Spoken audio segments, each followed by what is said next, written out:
Supreme Court tries again, rules on governorship election appeals, postpones Kano's judgment. Nigeria former military president Ibrahim Babangida criticizes Southwest Regional Security Initiative, Amotekun, says it is not sustainable. Shoyinka hails initiative. In international news, Chinese delegation in U.S. for conclusion of Phase 1 trade deal. And in sport, men's doubles world number 1, Robert Farah, withdraws from Australian Open.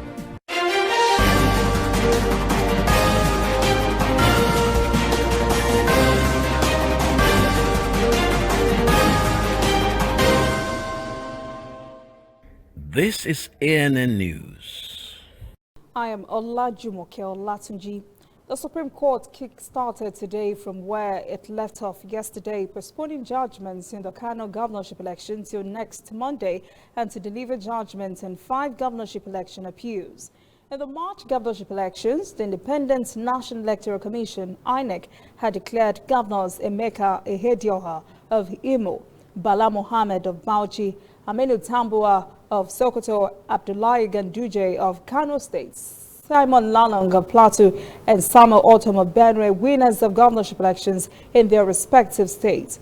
The candidates had challenged prior election tribunal and appeal court judgments upholding the elections. They say the elections were against the rules stated in the Electoral Act and cited overvoting among other charges. The candidates want the apex court to declare them winners of those governorship elections.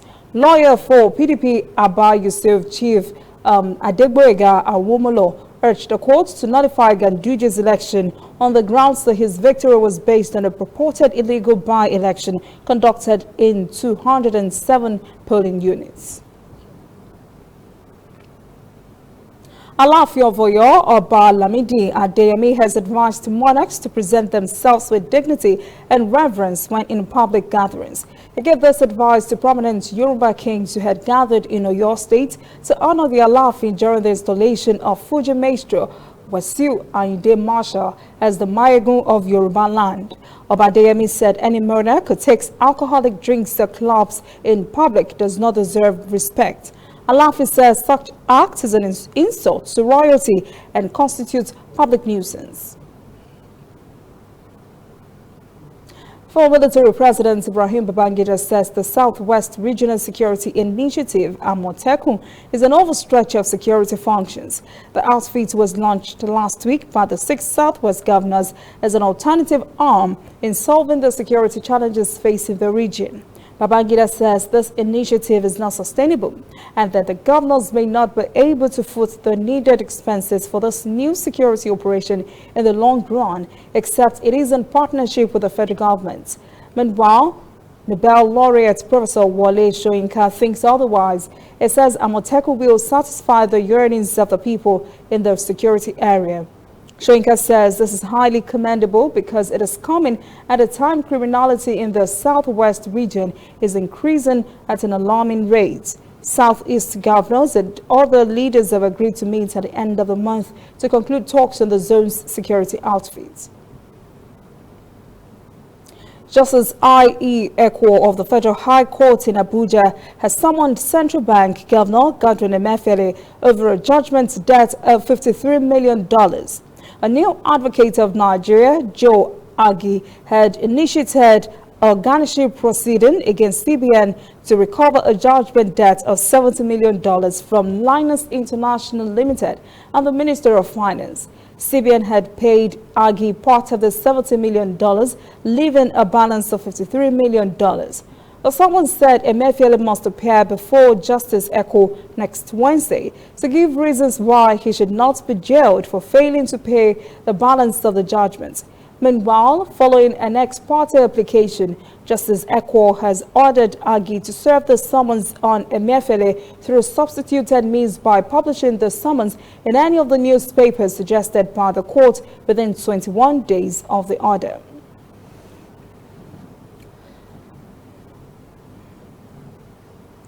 Former chairman of the Pension Reform Task Team, Abdulrasheed Maina, has told the Federal High Court in Abuja he could not fulfill the conditions of the bail granted to him. Justice Okon Abang has granted the former pension chairman a 1 billion naira bail, with 2 sureties must be serving senators and not standing criminal trial in any court in the country.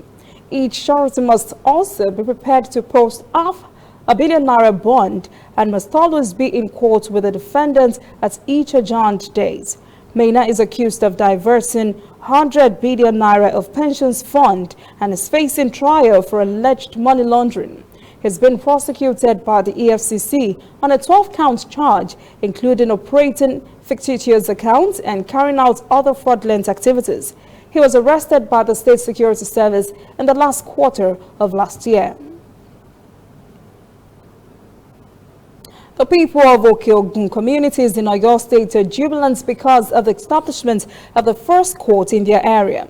Okeogun is made up of at least 10 major towns and about 50 farming communities. There are many people of different tribes who participate in different aspects of the agricultural chain. And as the community of criminality also reared its head. For quite some time, the communities have demanded for the establishment of a competent court of justice in their area. Speaking during the inauguration, Chief Judge of the State, Justice Muntaladipo Abimbola, reiterated the importance of having a competent court in a fast-growing locality like Okeogun, which he says would enable the community to exercise its constitutional right of access to justice. Coming up, African stories. Ethiopian Prime Minister asked for South African President's involvement in Renaissance Dam talks. And later, international news. US-China Phase 1 deal talks open in Washington, D.C. Welcome back. This is ANN News. Now to news from around the continent.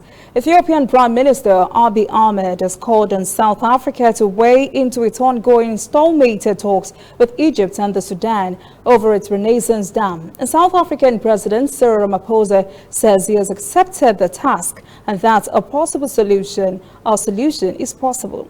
Elisa Njemela is in Pretoria, South Africa. Once the pomp and ceremony was done and dusted, the two leaders got on with the business of the day. A number of issues had to be attended to. These include the official business of the state visit. The two governments signed a number of agreements to enhance cooperation, including on tourism and health. This morning's meeting with President Cyril Ramaphosa has been a great opportunity to further solidify the long-standing relations between our two countries. Beyond elevating our economic and political ties, we also explored ways of enhancing our people-to-people ties across and within our two countries. A number of South African government departments have had valuable contact with their Ethiopian counterpart ministers and are making good progress in strengthening relations.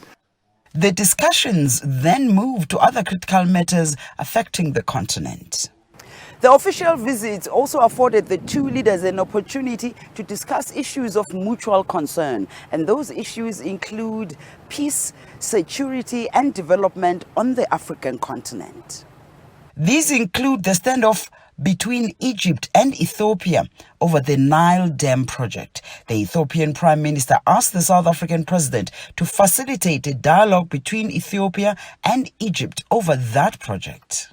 The construction of the dam, which promises to provide much-needed electricity to Ethiopia's people, has been a contentious point.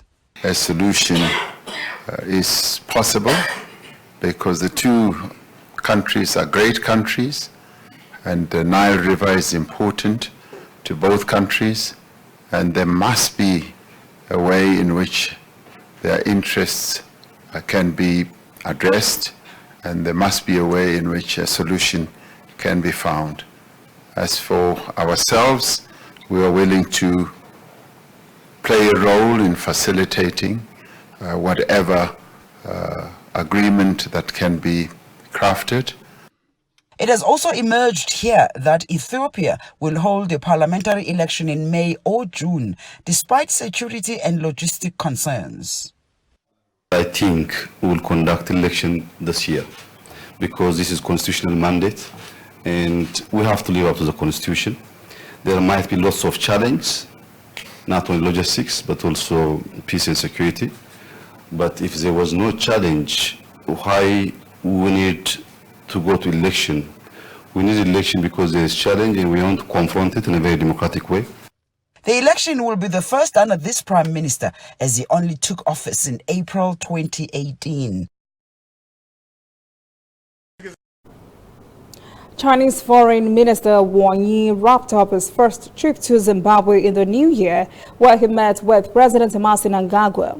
Wang reaffirmed China's commitment to stronger ties with the continent. Faraya Nwakutuya reports. Smiles all round as Zimbabwe and China reaffirmed their commitment to a partnership which was elevated to strategic cooperation level in 2018. After talks with Zimbabwe's foreign minister, vice president and meeting the head of state, Wang Yi left the country satisfied.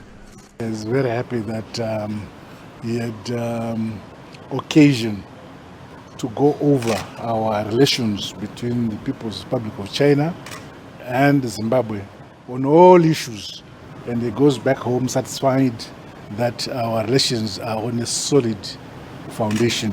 What remains is further consolidation and deepening those relations, both political and economic. Wang Yi will also be satisfied by his entire African tour, during which China reiterated that it's a brother, friend and partner to the continent. As the largest developing country in the world, it's only natural that China should partner with Africa, home to the largest number of developing nations. Wang Yi highlighted that China has laid more than 6,000 kilometers of road and rail, built nearly 20 ports and more than 80 power facilities on the continent. In addition, more than 130 medical facilities, 45 stadiums and over 170 schools have been constructed. In excess of 200,000 African professionals have been trained by China, an important intervention towards human capital development.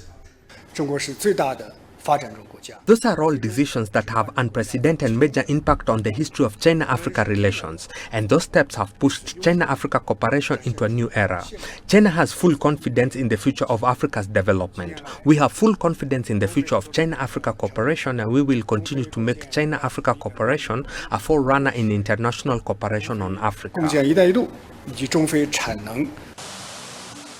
Africa has already been established as China's first international industrial capacity cooperation partner and is poised to accrue further benefits under the Belt and Road Initiative and FOCAC framework. When we return, international news. U.S.-China Phase 1 deal talks open in Washington, D.C. And later, sport. Robert Farah out of Australian Open. Welcome back. This is ANN News. Now to our international stories.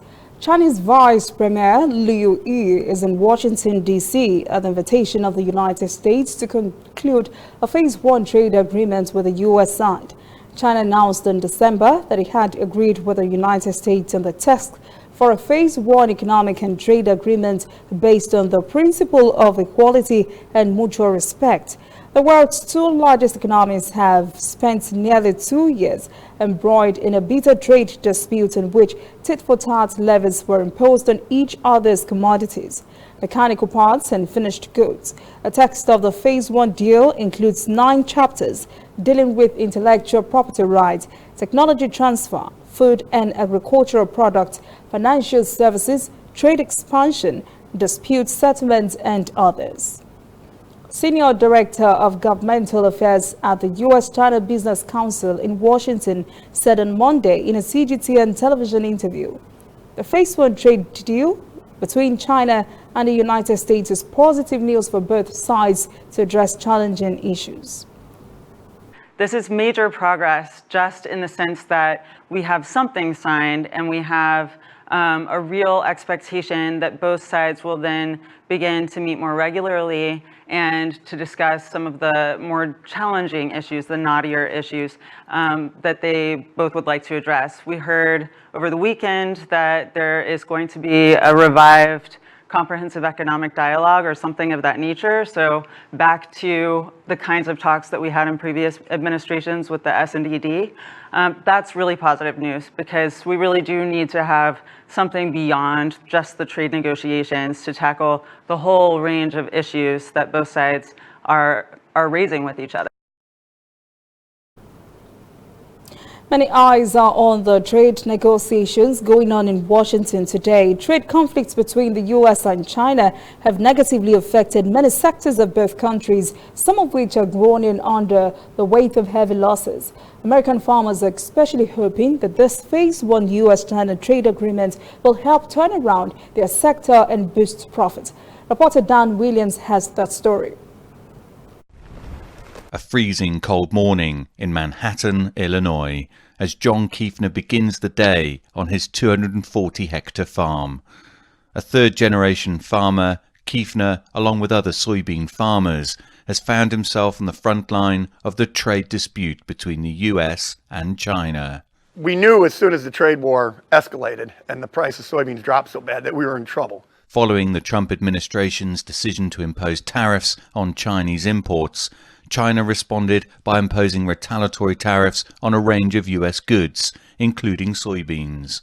US soybean exports to China slumped from $12 billion worth in 2017 to just over $3 billion in 2018. We've seen some lenders ask for better collateral.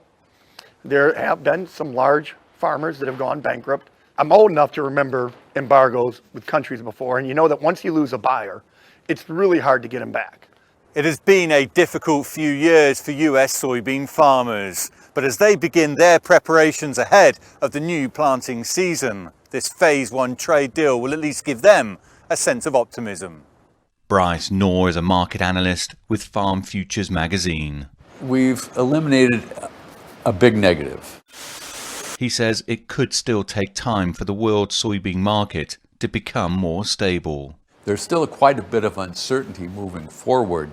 And again, but now we're going to be talking about acreage and profit and loss and maybe not trade so much. So I think that's a relief to anyone involved in agriculture. Back in Manhattan, Illinois, Kiefner is simply looking to put 2019 behind him, a year also marked by poor weather, and begin growing his 2020 crop. Resolving this trade war is definitely going to be a great step in the right direction. We're just going to grow, baby, grow. There are still a number of unknowns for US soybean farmers, but most will begin the year with fresh hope. Hundreds of students at a prestigious Iranian university have openly denounced their Islamic rulers in a third day of protest. Following their government's admission, it accidentally shut down a Ukrainian passenger jet.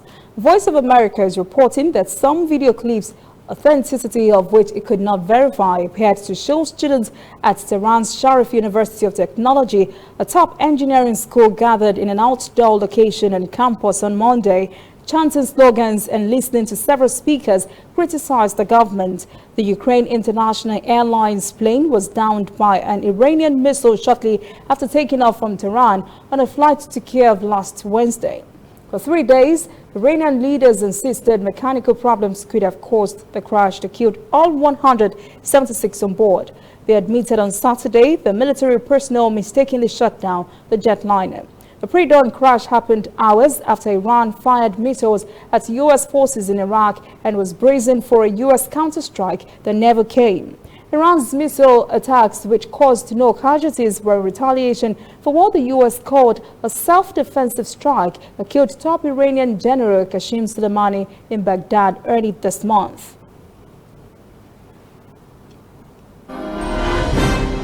Up next, sports. World #1 Robert Farah out of Australian Open. Please stay with us. Welcome back. This is ANN News and Sport. The Australian Open starts on Monday, but men's doubles world #1 Robert Farah has withdrawn from the tournament for personal reasons. Canada-born Farah and won the US Open doubles title with Long John partner Juan Sebastian Cabal. A Tennis Australia spokeswoman told Reuters 32-year-old Farah's decision to pull out was not injury-related. That is ANN News this evening. Thank you for joining us. For details on these and other breaking stories, visit our website, annafrica.news. Conversation continues on our social media platforms, Twitter, Instagram, and Facebook at ANN Africa TV. I am Olajumoke Olatuji. Have a pleasant evening.